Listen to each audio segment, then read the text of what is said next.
the next team we're talking about, Evil Empire. Go ahead, John. Yeah, the Dodgers, injuries and bad defense. They're the ones that are 10-4. That's kind of surprising. They're not playing like a World Series championship team. Dave Roberts kind of got upset in the clubhouse after the games early this week. He says, "This is not Dodger baseball." Now, granted, they got some injury issues too, but their defense has really been poor. Their infield defense has been poor. What's going on in center field with Andrew Padres is just really amazing. He's just played really poor defensively. So they're going to have to tighten the screws there. But they went through some defensive lapses very early last season. I flashback, Max Muncy played really miserable defense at third base and at first base early in the season, but the Dodgers obviously got that thing rolling. Bad defense is one thing. A little bit concerned about the Blake Snell situation. On the disabled list, he's got pain in his shoulder.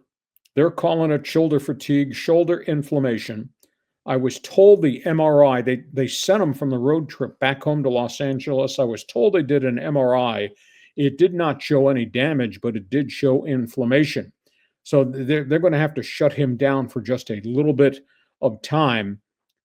But he continues to run up a high pitch count. That's him. That's who he is. He goes 5 innings or 4 innings, and he's throwing 96 pitches. Nothing has changed at all. I don't care about the rhetoric. I just need to focus and get my mechanics down. No, you're a 9-year veteran. This should be a locked-in situation, but it's not.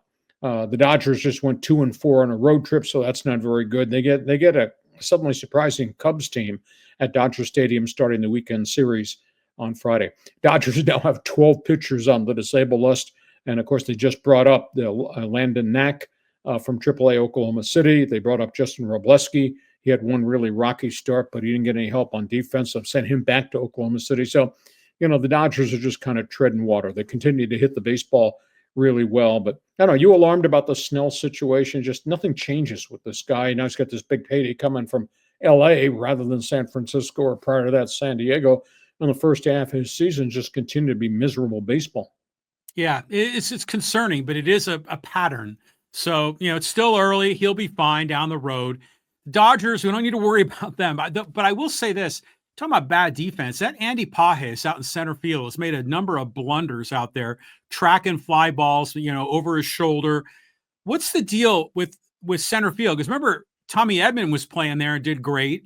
And then there's James Outman, who's playing down in Oklahoma City. I mean, who is the center fielder of the future for the Dodgers? That's a good question. Outman was the one that came through the farm system very fast, had one good late season splurge maybe a year and a half ago. Last year was lost, went back to AAA, hit well at the last half of the season at Oklahoma City. I thought he might win his way back onto the roster, but he and Pages went head-to-head, and Pages beat him. But Pages is playing center field like there's landmines out there. I mean, his ability or inability to track fly balls is really hard to believe for somebody who's got these credentials as a pretty good prospect. So they got to solve that. But, they went through this mess last year. And, they got Miguel Rojas is playing a little bit at second base, a little bit at third base, and he's been kicking balls around, which is kind of weird because that's a former Gold Glove guy. So it's just, at this point, this is not Dodger baseball as we knew Dodger baseball to be, notably at the end of last season. Okay, let's go to the third team. I was going to say, how about Teoscar Hernandez? That guy's knocking the ball around as well. But yeah, let's keep moving. Let's